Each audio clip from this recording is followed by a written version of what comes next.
Jerry Paxton for GamingShogun.com here with David Trachtenberg from 1C at the E3 2008 Expo. We're here taking a look at a game called King's Bounty, and David's going to tell us a little bit about what it's like and show us a little bit about the game. How are you doing today, David? Good. How about yourself? Great, thank you. How's the Expo going for you? It's going really well, actually. As always, we love E3. This is my 15th time here, and it's always fun. Awesome. How do you feel about the change from last year to this year? Improvement? Sure, let's go with that. All right. So you're here showing King's Bounty. I am. Tell us a little bit about that game. King's Bounty is being published by 1C. It was developed by Katuri Interactive and is being distributed in the U.S. by Atari. It's coming out in about 2 months on PC and then about 6 months after that on 360 and Nintendo DS. Oh, that's great. You may remember the title, actually. It originally came out in the 1990s. In fact, actually 1990. It was created by the guy who originally created Heroes of Might and Magic, and it's an action RPG with tactical battles that happen in between. Very cool. And we've just upped it. Our guys were really into the original one, loved the plot, loved everything. We've got about 50 plus hours of gameplay in here, single player, about 60 different creatures and thousands of different things that you can do to your character to differentiate them and make them your own. Awesome. And so we've got it here in front of us. Why don't you just take us through it, show us some of the cool things, all that good stuff. Sure. What you're seeing here is, again, there's a live action part of it. So this is all of the RPG portion, but I wanted to get you guys to a really big battle. I wanted to show you some really major stuff here. So we're going to talk to this giant orc, and he's actually a pilot. And this pilot's going to go ahead and bring us on our orc ship to a giant turtle. The orcs worship this turtle. They believe it's a god. Nice. And what they've done is they've stolen the king's daughter, brought her to the back of this giant turtle, and left her there. Unfortunately, some enemies of theirs have found the king's daughter and will not give them back to us, hence the reason the orcs are now helping us out with their amazing spacecraft, flying craft, well, that dude was huge. It has to be that big to fit him. He's exactly. gigantic. I mean, look at that. Yeah. And so we're going to go to the turtle's back, because of course there are magical turtles. I actually passed several on the way to work today. It's, of course, one of them. It happens. Right. And what we're going to do is we're going to run right on over. Here we go. We're going to run right on over. We zoom into our guy. There's the king's daughter. Yay, we found her. We're done. Oh, wait. Someone's not going to let us have her. Okay. Oh, all right. So we got a bunch of dragons. They are pissed off. And what's going to happen is we say, we want the girl. They say, no, we want the girl. We want the girl. We want the girl. All right, you must die. Right. Now, the dialogue's actually much, much better than that. Really? Because you were doing a great job. I'm trying. I'm going for that Mystery Science Theater 3000 feeling. These are our troops in the center here. And what we're going to do is start our battle with the guys all around us. Now, luckily for me, I've got a little magic up my sleeve. So I'm going to go into my spell book. There's hundreds of spells. I have chosen some really good ones here. I happen to like summoning the Phoenix to help me out. So we bring the Phoenix in here. Nice, looks good. He's going to help me out. And now it's time to start work. So let's bring our dragon over here. Let the dragon go after a bone dragon. Our dragon's going to fly in here.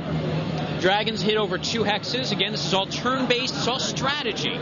So when you're in the main part of the game, what you're worrying about is your character, your RPG, getting quests done. When you get in here, it's multi-level chess. So now I've got a red dragon, and I want my red dragon to come over here and kill this bone dragon. He's going to walk over. He's a little bored. There we go. Takes him out. Good to go. Down here it tells us we took out 5 of them. And we didn't get hurt at all. Beautiful. Meanwhile, you'll see Rage up there in the corner.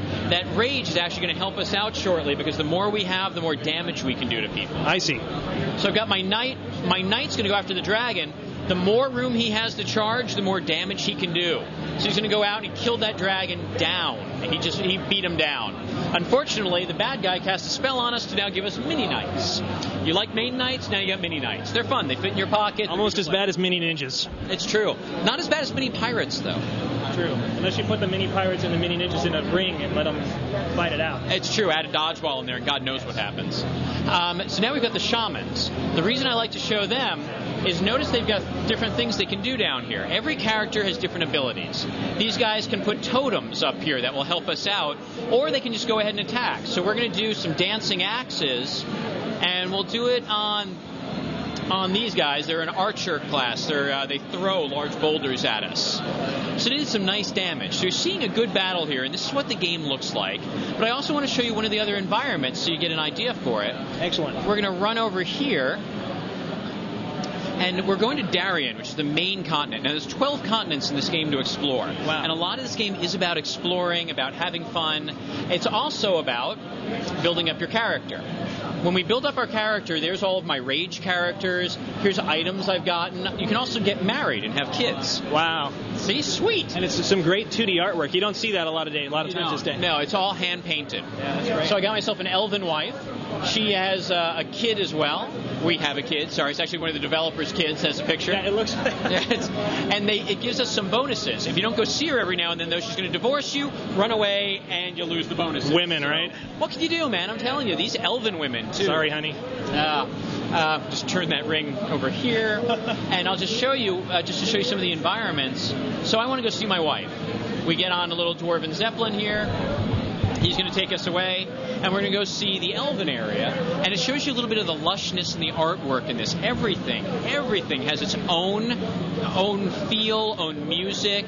It was just incredibly painstakingly made. Wow, yeah. The art design looks incredible. I love it. I really do. And you'll notice all the little touches, the water ripples. As we come over here, you'll actually see there's koi swimming around in there.